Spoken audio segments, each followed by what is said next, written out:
La pluie martelait les fenêtres de la petite cabane dans les montagnes Bitterroot du Montana. Clint Randall était assis dans son atelier, nettoyant méthodiquement un vieux fusil Winchester qui avait appartenu à son père. À 52 ans, ses mains étaient aussi stables que celles d'un chirurgien, une mémoire musculaire acquise au fil de 27 années d'opération qui n'avait officiellement jamais existé, ses cheveux striés d'argent et son visage buriné, racontant l'histoire d'un homme qui en avait trop vu. Mais ses yeux gris perçants restaient vigilants, toujours en train de calculer. Le téléphone sur son établi sonna, le nom de son fils apparut sur l'écran. « Papa !» La voix de Devon était tendue, maîtrisée. À 24 ans, le jeune homme avait hérité du sang-froid de Clint sous pression. Qu'est-ce qui ne va pas? C'est le nouveau mari de maman? Sa famille? Une pause. Il y a eu un incident au restaurant où je travaille. Les frères de Nelson sont venus, ont cherché des noises. On dit que je les avais manqué de respect au dîner d'anniversaire de maman la semaine dernière. Quand je ne me suis pas levé à leur entrée, la mâchoire de Clint se crispa. Nelson Schroeder, l'avocat du cartel que Doris avait épousé 18 mois après leur divorce, Clint avait fait une vérification de fond dès que Doris l'avait mentionné, découvrant des liens avec le cartel Alvarez, un historique de disparition de témoins et assez d'argent sale pour acheter la moitié de Phoenix. Où es-tu maintenant? À l'hôpital Saint-Anne. Joseph, à Mesa, en Arizona. Papa! Ils ne m'ont pas juste malmené. Herbert et Stanley, les frères de Nelson, ils ont utilisé des battes de manière systématique, comme s'ils voulaient envoyer un message. La voix de Devon se brisa. Les médecins disent que c'est grave. Vraiment grave. Clint était déjà en mouvement, sortant son sac d'urgence du placard. J'arrive. Ne parle à personne. Ni à la police, ni à maman. À personne avant que j'arrive. Papa, il y a autre chose. Nelson m'a appelé juste avant qu'il le fasse. Il a dit que je devais apprendre le respect, que les gens qui manquent de respect à la famille Schroeder en paient le prix. 23 ans plus tôt, Clint Randall avait été recruté des forces spéciales de l'armée par une division qui n'apparaissait sur aucun organigramme. Il s'appelait le groupe de tâches. Bien qu'il n'ait aucune désignation officielle, leur mission allait de l'élimination de cellules terroristes dans des pays où les États-Unis ne pouvaient pas opérer officiellement à la récupération d'actifs qui ne pouvaient pas être reconnus publiquement, en passant par la résolution de problèmes de manière à ne laisser aucune trace. Clint avait excellé dans ce domaine. Il était même exceptionnel. Il pouvait devenir n'importe qui. Un marchand d'armes allemand, l'assistant d'un oligarque russe, le conseiller d'un seigneur de guerre soudanais. Il parlait 7 langues couramment, pouvait se fondre dans n'importe quelle culture et avait un don pour lire les gens qui frôlaient le surnaturel. Mais ce travail avait eu un coût, les mensonges, la violence, l'isolement. À la naissance de Devon, Clint avait essayé d'équilibrer les deux mondes.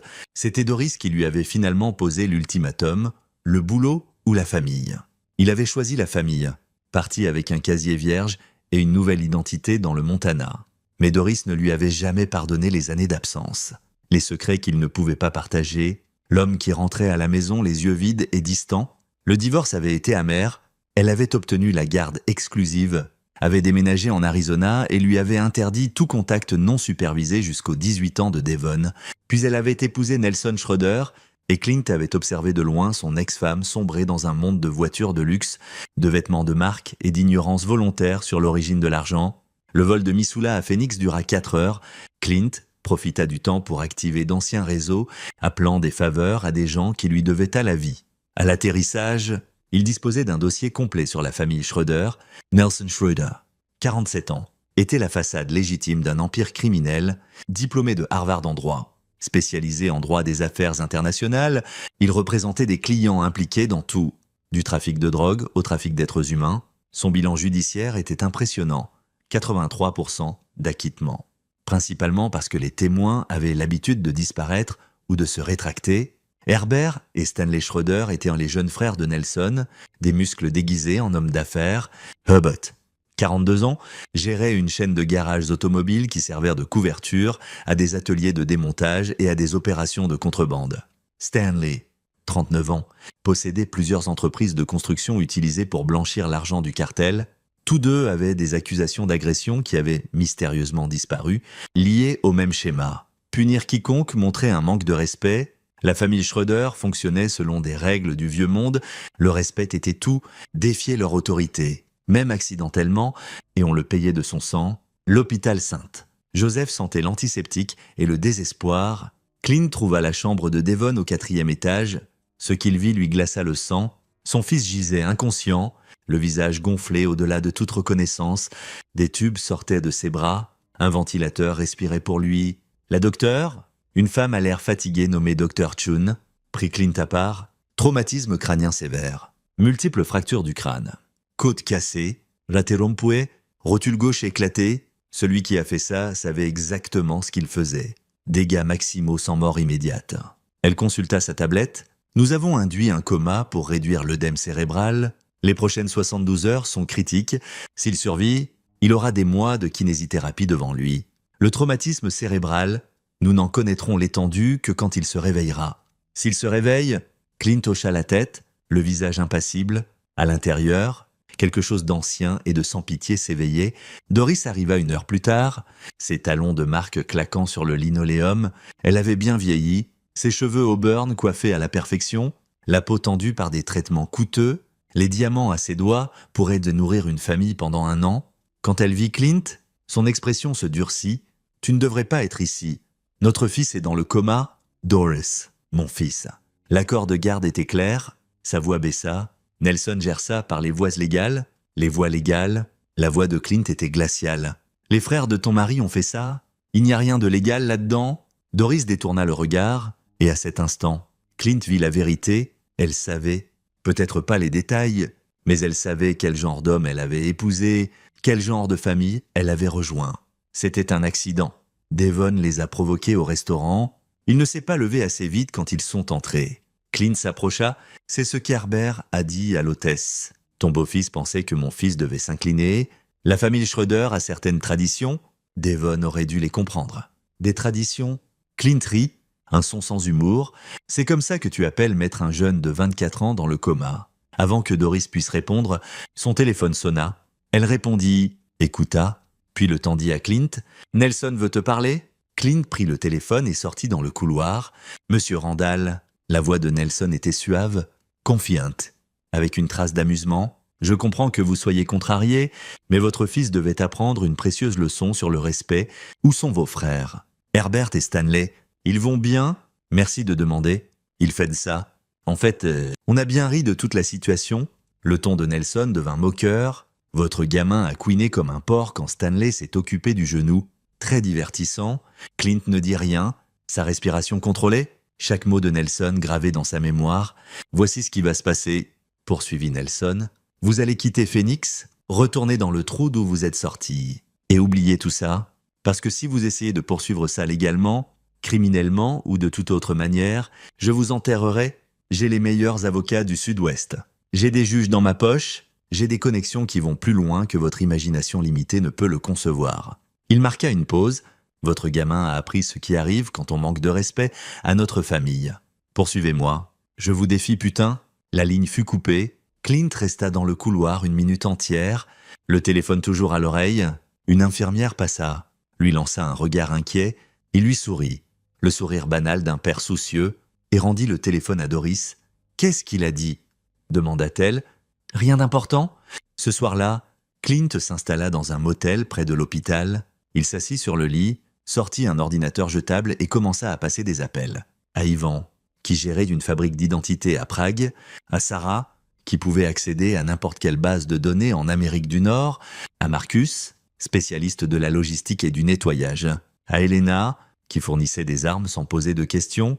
Le groupe de tâches avait peut-être été officiellement dissous, mais le réseau persistait. Des faveurs furent réclamées, des dettes remboursées. À l'aube, Clint avait une analyse complète des opérations de la famille Schroeder, de leur routine quotidienne, de leur vulnérabilité et de leurs péchés. Nelson vivait dans une mansion fortifiée à Paradise Valley, l'un des quartiers les plus riches de Phoenix. Herbert dirigeait son empire automobile depuis un complexe à Tampa. Le quartier général de construction de Stanley était à Scottsdale, attenant à un club privé où les frères se réunissaient chaque jeudi soir. Mais plus important encore, Clint connaissait maintenant leurs secrets. Les comptes offshore, les sociétés écrans, les corps enterrés littéralement sous des chantiers, les témoins disparus. Les procureurs corrompus ou menacés, les frères Schroeder n'étaient pas juste des criminels. C'étaient ça des monstres qui s'en étaient retirés parce qu'ils étaient assez intelligents pour se cacher derrière des entreprises légitimes et de bons avocats. Nelson Schroeder avait commis une erreur critique. Il pensait que Clint n'était qu'un ex-militaire lambda, une note de bas de page dans le passé de Doris. Il n'avait aucune idée de qui il avait menacé, de ce qu'il avait libéré. Clint sortit un cahier neuf et commença à écrire. Pas un plan, les plans étaient pour les amateurs. Il écrivit une chronologie, une séquence d'événements qui se déroulerait avec une précision mathématique, chaque étape s'appuyant sur la précédente, chaque action conçue pour démanteler l'empire Schroeder pièce par pièce. Il ne les tuerait pas simplement, c'était trop facile, trop rapide. Nelson voulait donner des leçons sur le respect, Clint allait dispenser un cours magistral. Le deuxième jour, Clint rendit à nouveau visite à Devon. Son fils restait inconscient, les machines respirant pour lui, les moniteurs bipant un rythme régulier. Le Dr Chun rapporta une amélioration minimale, l'œdème avait diminué, mais l'activité cérébrale restait inquiétante. Clint s'assit au chevet du lit, tenant la main de Devon. « Je sais que tu m'entends. Feston, je sais que tu te bats. » Il serra doucement. « Je vais arranger ça. Je vais leur faire payer ce qu'ils t'ont fait.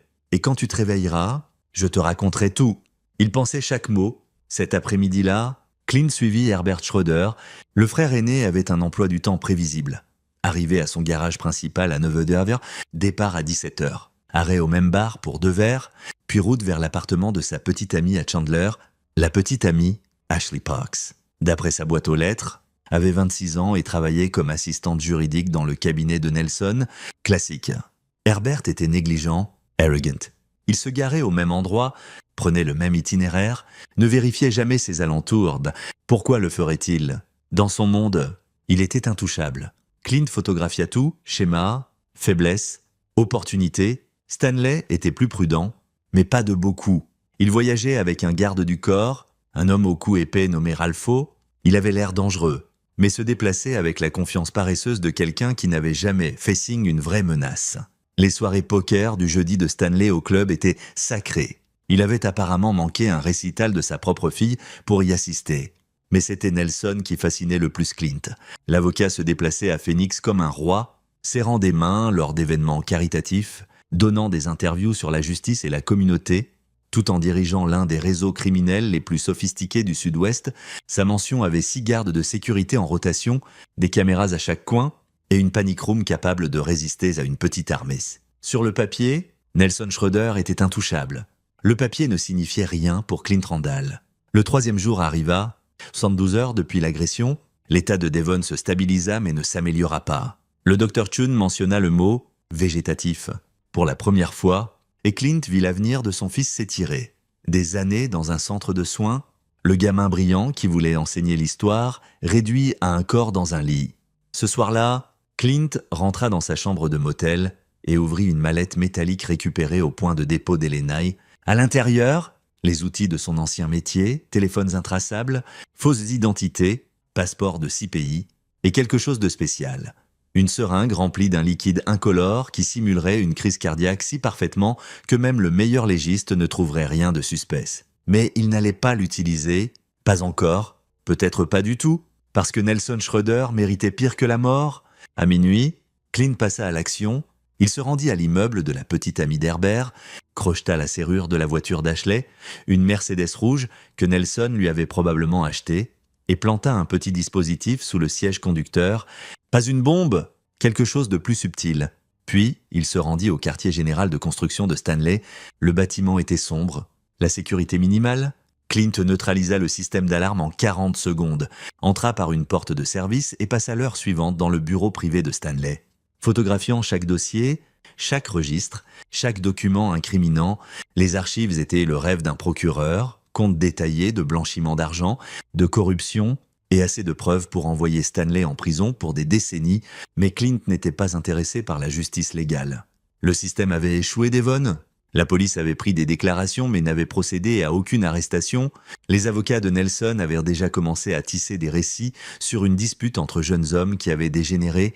Non, Clint rendrait sa propre justice. À 3 heures du matin, il s'assit dans son pick-up devant la mansion de Nelson, étudiant les schémas de sécurité. Les gardes étaient des professionnels, mais ils suivaient une routine. Vérification de la porte nord, toutes les 20 minutes, balayage de la caméra sud toutes les 15, une fenêtre de 6 minutes existait entre les changements d'équipe où quelqu'un pouvait entrer sans être vu. Quelqu'un avec de l'entraînement, quelqu'un qui n'existait dans aucune base de données, quelqu'un comme Clint Randall. Il démarra le moteur et s'éloigna. Pas encore, les pièces n'étaient pas en place. Mais bientôt, très bientôt, le lendemain matin, Herbert Schröder quitta son garage à midi, inhabituel pour lui. Il se rendit à un entrepôt dans le sud de Phoenix, une zone contrôlée par le cartel Alvarez. Clint le suivit de loin, utilisant des techniques qui le rendaient invisible dans la circulation. Herbert rencontra 3 hommes, des lieutenants du cartel, à leur allure, et aux armes à peine dissimulées sous leur veste. Ils parlèrent 30 minutes, échangèrent une mallette, puis se séparèrent à des noms. Herbert semblait satisfait en repartant. Clint suivit plutôt les hommes du cartel. Ils le menèrent à un centre de distribution, une entreprise de camionnage légitime qui servait de couverture à des expéditions de drogue. Il photographia tout, notant les visages, les plaques d'immatriculation, les horaires. Les pièces se mettaient en place. Cet après-midi-là, le garde du corps de Stanley, Ralpho, s'arrêta à une salle de sport à Scottsdale. Il s'entraîna 90 minutes, prit une douche et sortit. Clint l'approcha sur le parking, se déplaçant vite et silencieusement. « Ralpho, il faut qu'on parle. » Ralpho pivota, la main allant vers l'arme à sa ceinture, mais Clint fut plus rapide. Il frappa une fois, un coup précis à la gorge qui laissa Ralpho haletant, puis balaya ses jambes. Le grand homme heurta le bitume violemment. « Votre patron, Stanley Schröder, vous paie 51 240 € par an pour rester là et avoir l'air menaçant. » dit calmement Clint. « Je sais pour votre fille. Cecilia, 9 ans, qui vit avec votre ex-femme à Tucson. Les factures médicales s'accumulent pour ses traitements contre la leucémie. Vous êtes noyé dans les dettes. » Les yeux de Ralpho s'écarquillèrent. « Comment vous... Je sais tout. Maintenant, voici ce qui va se passer ce soir. Vous allez être malade ? Intoxication alimentaire. Impossible de travailler. Stanley sera sans son ombre pour la première fois depuis des mois. Clint s'accroupit. Faites ça et 170 800 € apparaissent sur un compte. Assez pour les traitements de Cecilia, assez pour recommencer ailleurs en sécurité. Et si je refuse ? Alors je dis à Stanley pour les 42 700 € que vous avez détourné de sa caisse noire ces 2 dernières années. Son frère Herbert gère ce genre de choses avec un chalumeau et des pinces. La voix de Clint était factuelle. À vous de choisir. Aidez-moi. Devenez riche et sauvez votre fille. Ou restez loyal à un homme qui vous tuerait sans y penser à 2 fois. Ralpho le fixa longuement, puis hocha lentement la tête. Intoxication alimentaire. Ce soir, homme intelligent. Clint l'aida à se relever, lui tendit un numéro de téléphone écrit sur une carte. Appelez ce numéro à 18h précises. Confirmez que vous êtes out. N'avertissez pas Stanley. Ne contactez personne d'autre. Faites juste l'appel et disparaissez 48 heures. Puis vérifiez votre compte. Il s'éloigna, laissant Ralpho serrer la carte comme une bouée de sauvetage.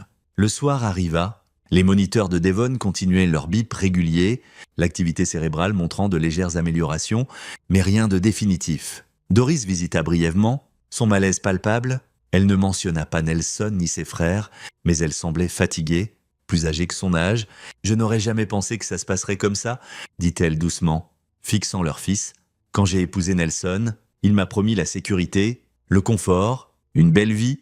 C'est ça que tu voulais ?» demanda Clint. « Cette vie, leur argent taché de sang, je voulais compter, être importante. » Sa voix se brisa. « Tu étais toujours parti, toujours en mission dont tu ne pouvais pas parler. J'étais invisible. Nelson m'a rendu visible. À quel prix ?» Doris ne répondit pas. Elle partit sans dire au revoir. À 18h précises, le téléphone jetable de Clint sonna. La voix de Ralpho, intoxication alimentaire. « J'ai appelé pour dire que j'étais malade. Stanley est furieux, mais il y va seul. Bien, l'argent sera sur votre compte à minuit. Disparaissez. Merci. » Il raccrocha et passa 3 appels de plus.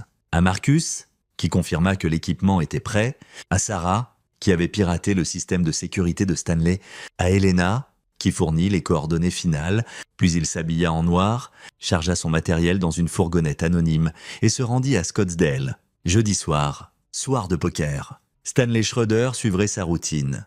Arrogant et sans protection, et Clint Randall l'attendrait. Le club était chic, discrète. Le genre d'endroit où des hommes puissants concluaient des affaires autour de cigares et de cartes. Stanley arriva à 20h précises, garant son Range Rover sur le parking privé derrière le bâtiment. Il regarda autour de lui une fois, un contrôle sommaire, puis entra. Clint attendit 2 heures. Il savait que la partie durerait au moins jusqu'à 23 heures. Le schéma de Stanley était immuable. Le parking était vide, sauf 5 véhicules appartenant aux autres joueurs. La sécurité était minimale, juste des caméras que Sarah avait mises en boucle 40 minutes plus tôt. À 22h45, la porte arrière s'ouvrit. 2 hommes sortirent, riantes, ivres. Pas Stanley? Ils partirent, laissant 3 voitures. À 23h20, un autre homme sortit, puis un autre à 23h35. Stanley émergea à 23h50 seul, comptant de l'argent avec un sourire satisfait. Il avait gagné gros ce soir. Ce serait sa dernière victoire. Clint sortit des ombres alors que Stanley atteignait son Range Rover, silencieux, efficace. Un fantôme incarné, il appuya le taser sur le cou de Stanley avant que l'homme puisse réagir. 50 000 volts le firent tomber comme une marionnette aux fils coupés. Stanley convulsa, puis devint mou. Clint attacha ses poignets et chevilles avec des colliers de serrage, le bâillonna avec efficacité professionnelle et le traîna dans la fourgonnette. Toute l'opération prit 40 secondes. Marcus conduisait. Il quitta le parking calmement, respectant chaque code de la route. Juste un autre véhicule commercial un jeudi soir. À l'arrière, Stanley commença à se réveiller, les yeux roulants de panique. Clint l'observa avec un détachement clinique. « Ne luttez pas, vous ne ferez que vous blesser. » Il sortit une seringue, quelque chose pour garder Stanley gérable mais conscient. « Nous avons une longue nuit devant nous. » Ils se rendirent à un entrepôt à Guadalupe, l'un des coins oubliés de Phoenix. Le bâtiment était abandonné depuis des années. Pas de voisins, pas de témoins. À l'intérieur, Clint avait préparé une pièce, insonorisée, isolée. Un espace où les cris n'importaient pas. Il traîna Stanley à l'intérieur et l'attacha à une chaise boulonnée au sol, puis il retira le bâillon. Stanley cracha du sang, les yeux fous. « Vous avez idée de qui je suis? De qui est mon frère? Vous êtes mort? Vous êtes putain de mort. Votre frère Nelson sait exactement qui je suis maintenant, » dit calmement Clint. Il ne comprend simplement pas ce que ça signifie. Pas encore. Il leva son téléphone, montrant à Stanley une photo de l'entrepôt d'Herbert prise plus tôt. Votre frère Herbert mène actuellement des affaires avec le cartel sans autorisation des hauts dirigeants de la famille Alvarez. J'ai des photos, des enregistrements, des preuves qu'il écume des profits. Les leaders du cartel s'intéressent de beaucoup aux gens qui les volent. Le visage de Stanley pâlit. Vous mentez. À l'aube, Herbert aura disparu. Le cartel pensera qu'il s'est enfui avec leur argent. Ils le traqueront, ils le trouveront. La voix de Clint était dénuée d'émotion, et quand ils le feront parler. Il balancera tout, vos opérations, les clients de Nelson, tout. Vous ne pouvez pas. Déjà fait. Herbert est en train d'être ramassé en ce moment par des hommes qui pensent que vous les avez trahis. Clint se pencha plus près. Votre petit frère est sur le point d'apprendre ce qui arrive quand on double un cartel. Ça ne sera pas joli. Stanley se débattit contre ses liens. Nelson vous arrêtera. Nelson est actuellement inconscient dans sa panic room. Grenade à gaz par le système de ventilation. Très efficace. Il se réveillera dans environ 6 heures, confus et seul, se demandant pourquoi son équipe de sécurité n'a pas répondu. C'est parce qu'ils reçoivent tous des offres d'emploi lucratives de concurrents. Des offres conditionnées à ce qu'ils partent ce soir et oublient qu'ils n'ont jamais travaillé pour Nelson Schroeder. La couleur quitta complètement le visage de Stanley. Votre empire s'effondre. Stanley, en ce moment même, tout ce que vous avez construit, tous ceux que vous avez terrorisés, tout s'écroule. Et vous avez une place au premier rang ? Clint consulta sa montre. Dans 30 minutes, votre quartier général de construction subira un incendie électrique catastrophique. Le système de suppression dysfonctionnera. Chaque dossier, chaque registre, chaque archive disparue. L'assurance enquêtera et trouvera des preuves d'incendie criminel. Ce qui annule votre police, vous serez ruiné financièrement avant le lever du soleil. Pourquoi ? La voix de Stanley se brisa. Qu'est-ce qu'on vous a fait ? Vous avez mis mon fils dans le coma. Devon Randall, 24 ans, professeur d'histoire, n'a jamais fait de mal à personne. Vous l'avez battu avec des battes parce qu'il ne s'est pas levé assez vite pour votre ego. Les yeux de Stanley s'écarquillèrent de reconnaissance et de terreur. On lui apprenait juste le respect, le respect. Le rire de Clint était froid. Laissez-moi vous apprendre le respect. Pendant 27 ans, j'ai été un fantôme. J'éliminais des problèmes pour les gens qui dirigent ce pays. Terroristes, criminels de guerre, menaces qui devaient disparaître sans procès, ni question. J'ai tué 43 personnes dans ma carrière. Stanley, 43. Chacune le méritait plus que votre prochain souffle. Il sortit une photo de Devon à l'hôpital, tubes et machines le maintenant en vie. Ça, c'est le respect, protéger son enfant, être prêt à brûler le monde pour lui. Il rangea la photo. Vous et vos frères pensiez être des monstres. Vous ne l'êtes pas. Vous êtes des enfants gâtés jouant au pouvoir. Et ce soir, vous rencontrez un vrai monstre. Stanley commença à sangloter, la façade de dureté s'évaporant. S'il vous plaît, je suis désolé. On a fait une erreur. Je vais arranger ça. Dieu, vous ne ferez rien. Clint se leva. Parce que vous allez quelque part de spécial, quelque part où votre argent et votre nom ne signifient rien, quelque part où le génie juridique de votre frère ne peut pas vous aider. Il injecta un sédatif à Stanley, regardant les yeux de l'homme rouler alors que l'inconscience l'emportait. Marcus apparut dans l'embrasure. Herbert est sécurisé. Le cartel a mordu à l'hameçon. Ils l'ont dans un lieu secondaire, l'interrogeant sur l'argent manquant, et le gaz a parfaitement fonctionné sur Nelson. Il est KO dans sa panic room. La mansion est vide. L'équipe de sécurité a pris le paiement et a disparu. D'ici le matin, tous les actifs de Nelson seront gelés. Ses comptes signalés pour enquête par les autorités fédérales grâce à ces documents du bureau de Stanley. Bien, Clint baissa les yeux sur la forme inconsciente de Stanley. Chargez-le, il est temps que les frères Schroeder apprennent ce qu'est l'enfer. L'entrepôt de Guadalupe avait une pièce secondaire plus profonde dans le bâtiment. Clint avait passé 2 jours à la préparer, pas de fenêtre, pas d'échappatoire, insonorisation si complète qu'un coup de feu sonnerait comme un murmure dehors. Il avait aussi installé quelque chose de spécial. Un flux vidéo en direct, des caméras avec vision nocturne, des micros captant chaque son. Le flux était transmis à 3 endroits, un serveur contrôlé par Marcus, une clé USB que Clint gardait sur lui, et directement sur le téléphone de Nelson. Quand Nelson se réveillerait, il verrait tout. Herbert arriva 1 heure plus tard, contusionné et saignant. Le cartel l'avait travaillé, extrayant des confessions sur des opérations qu'Herbert n'avait jamais menées. Marcus leur avait fourni de fausses informations, les convainquant qu'Herbert était un traître. Et ils avaient répondu avec une violence prévisible. « Il est brisé », rapporta Marcus. Il n'arrêtait pas de radoter sur son frère Nelson, sur des avocats qui pouvaient arranger ça. Les gars du cartel se sont moqués de lui. « Amenez-le ». Ils attachèrent Herbert à côté de Stanley, les 2 frères ligotés à des chaises renforcées. Clint attendit qu'il se réveille naturellement. Il voulait qu'il soit pleinement conscient. Pour la suite, à 4 heures du matin, Herbert remua le premier. Gémissant, son œil gauche était gonflé et fermé, ses lèvres fendues, des dents manquantes. Le cartel avait apprécié son travail. « Stanley !» La voix d'Herbert était pâteuse. « Stanley !» Ou « Juste ici !» « Frère !» La voix de Stanley était rauque. « Défaite. On est foutu, complètement foutu. Qu'est-ce que tu... » Herbert se concentra sur Clint dans l'ombre. « C'est qui ce type ?»« Clint Randall, le père de Devon. » La compréhension se fit jour, suivie de la terreur. « Oh mon Dieu ! Oh mon Dieu ! Non !» Si Clint s'avança, « Votre frère Nelson m'a appelé il y a 3 jours. Il a ri de ce que vous avez fait à mon fils. M'a dit de le poursuivre. Que je ne pouvais pas l'atteindre. Il avait tort. Écoutez, on peut vous payer ce que vous voulez. Os d'un pesage teretisino. Et no sedmato centesinero. Dites votre prix. Mon fils est dans le coma. Il pourrait ne jamais se réveiller. S'il le fait, les médecins disent qu'il aura besoin d'années de thérapie. Il pourrait ne plus être le même. Il n'y a pas de prix pour ça. But aucune somme d'argent ne répare ça. Stanley reprit la parole. Vous avez déjà gagné. Vous avez détruit nos affaires. Retournez le cartel contre nous. Vous nous avez battus. S'il vous plaît, laissez-nous partir. On disparaîtra. Vous ne nous reverrez jamais. Clint y réfléchit, puis secoua la tête.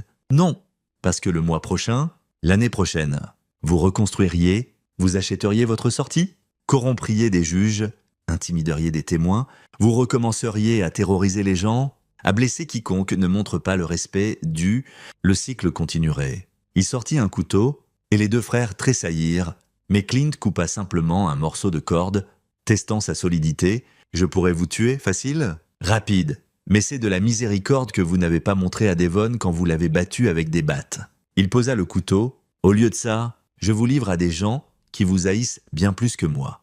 Des gens que vous avez lésés, trompés, terrorisés, les familles des témoins disparus, les travailleurs que vous avez exploités, les communautés que vous avez détruites avec vos drogues et votre violence. Le visage d'Herbert blêmi, vous ne pouvez pas. Je peux, j'ai des adresses, des noms, des preuves de ce que vous avez fait. Le cartel pense que vous les avez trahis. Les familles de vos victimes pensent que vous êtes responsable de leur souffrance. À l'aube, ils sauront tous où vous trouver. C'est du meurtre » hurla Stanley. « Vous allez nous faire assassiner. »« Non, je vais vous faire juger par les gens dont vous avez ruiné la vie, ce qu'ils décident de vous faire. C'est la justice, la vraie justice, pas celle achetée et payée que Nelson maîtrise. » Clint se tourna pour partir, puis s'arrêta. « Oh ! Et pour votre frère Nelson, il va bientôt se réveiller. Seul tout ce qu'il a construit parti, ses frères disparus, sa mention en cendres, sa réputation détruite. Et il recevra un flux vidéo montrant exactement ce qui vous arrive. Chaque moment, chaque seconde, il regardera et saura qu'il ne peut pas l'arrêter, ne peut pas vous sauver, ne peut rien faire d'autre que souffrir. S'il vous plaît, sanglota Herbert, s'il vous plaît, on est désolé. On a fait une erreur, on fera n'importe quoi. Vous avez raison, vous avez fait une erreur, vous avez blessé mon fils, et maintenant, vous en payez le prix. Clint sortit de la pièce. Derrière lui, les frères hurlaient pour de la miséricorde, leur voix résonnant dans l'espace insonorisé où personne ne pouvait les entendre. Marcus attendait près de la fourgonnette. Les familles ont été contactées, elles seront là dans l'heure. Que voulez-vous que je fasse ? Donnez-leur accès, laissez-les rendre leur justice. Enregistrez tout pour Nelson. Clint monta dans la fourgonnette, puis disparaissait. Nouvelle identité, nouvelle vie. Prenez l'argent dont on a parlé et quittez Phoenix. Et vous, j'ai encore un arrêt à faire. Nelson Schroeder se réveilla dans l'obscurité, la tête lancinante, la gorge brûlante. Il essaya de bouger et se trouva sur un sol froid, les mains attachées derrière le dos. La panique l'envahit alors que les souvenirs revenaient, le gaz emplissant sa panic room, son équipe de sécurité ne répondant pas, le sentiment d'impuissance alors que la conscience s'évanouissait. « Allô ?» Sa voix résonna dans l'espace vide. « Il y a quelqu'un ?» Les lumières s'allumèrent soudain, l'aveuglant. Alors que ses yeux s'adaptaient, Nelson réalisa qu'il n'était plus dans sa panic room. C'était ailleurs, un sous-sol, murs en béton, pas de fenêtre. Industriel, et assis en face de lui, calme comme la mort, Clint Randall, bienvenue de retour, Nelson. L'esprit de Nelson s'emballa, sa formation juridique prenant le dessus malgré la terreur. Ce que vous prévoyez, c'est un crime fédéral. Enlèvement au-delà des frontières d'État. On est encore à Phoenix, et je me fous des crimes fédéraux. Mes avocats me trouveront. Mon équipe de sécurité. Votre équipe de sécurité est au Mexique avec de nouvelles identités et 170 800 € chacun.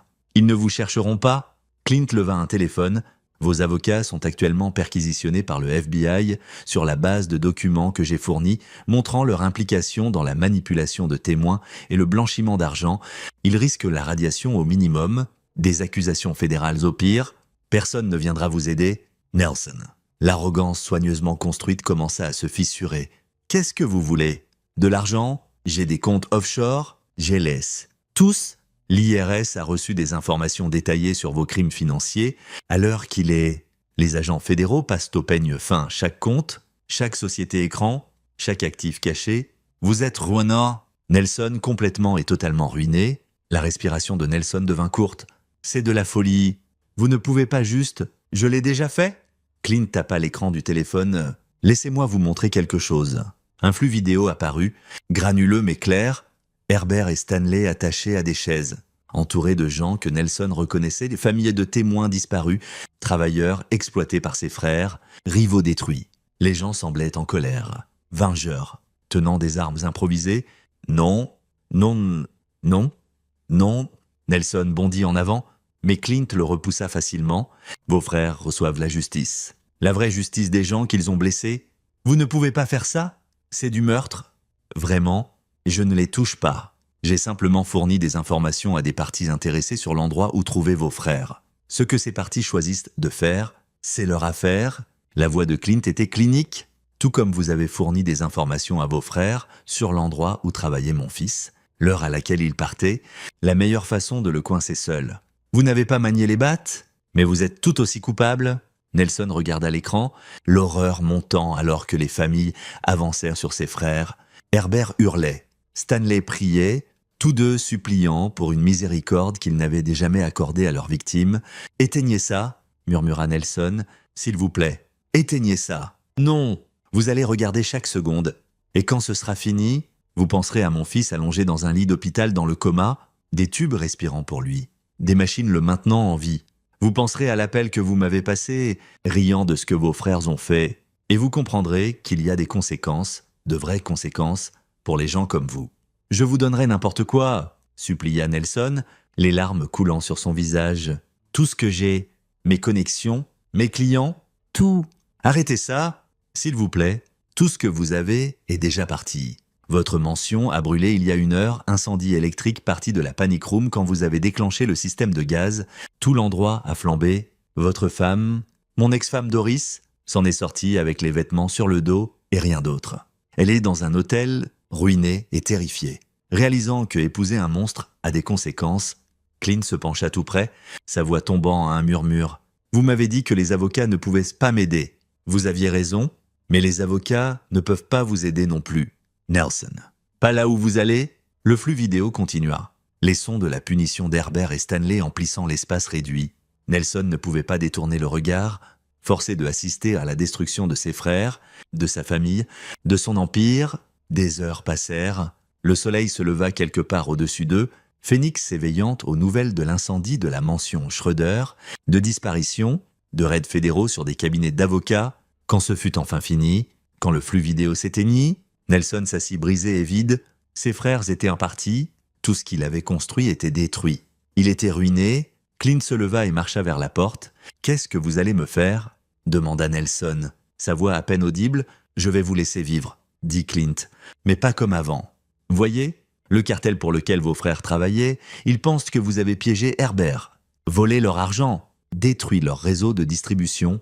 Ils sont très intéressés à vous parler ici. Ils me tueront, probablement, mais c'est entre vous et eux. » Clint ouvrit la porte, révélant Marcus et 2 hommes portant les couleurs du cartel. « Messieurs, il est à vous ?» Comme promis. Les hurlements de Nelson suivirent Clint hors du bâtiment. 2 semaines plus tard, Clint était assis au chevet de Devon à l'hôpital. Les moniteurs montraient des améliorations. Activité cérébrale plus forte. Plus de réactivité aux stimuli. Le docteur Shun était prudemment optimiste quant à un rétablissement. Bien que l'étendue reste incertaine, l'œdème a presque disparu, expliqua le docteur Shun.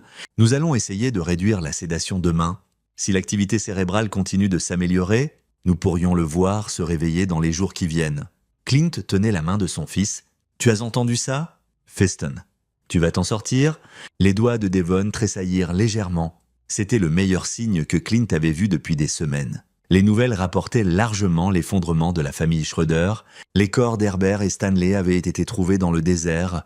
Victime de ce que la police appelait une violence de cartel, Nelson Schroeder avait disparu. Vu pour la dernière fois sur des images de surveillance emmenées par des hommes inconnus d'un lieu dans le sud de Phoenix, les enquêteurs fédéraux poursuivaient des accusations liées au blanchiment d'argent, à la manipulation de témoins et à des liens avec le crime organisé. Doris visitait Devon quotidiennement maintenant, privée de ses vêtements de marque et de ses bijoux, vivant dans un appartement modeste financé par Clint. Elle ne posait pas de questions sur ce qui s'était passé, ne mentionnait pas Nelson ni ses frères. La vérité se lisait dans ses yeux. Elle savait que son mari s'était détruit lui-même, que le karma avait frappé, que épouser dans la famille Schroeder lui avait coûté tout. « Merci, » dit-elle à Clint un après-midi, « de m'avoir laissé survivre à ça. Tu es la mère de Devon, il a besoin de toi. » La voix de Clint était mesurée. « Ce que Nelson et ses frères ont fait, c'est sur eux. Tu as été stupide, Doris, mais pas maléfique. Il y a une différence ?» Elle hocha la tête, les larmes coulant sur ses joues. « Je suis désolé pour tout. Pour ne pas t'avoir cru à leur sujet, pour avoir choisi l'argent plutôt que la morale, sois juste là pour notre fils. C'est tout ce qui compte maintenant. » 3 jours plus tard, les yeux de Devon s'ouvrirent, confus au début, désorientés, mais vivants et conscients.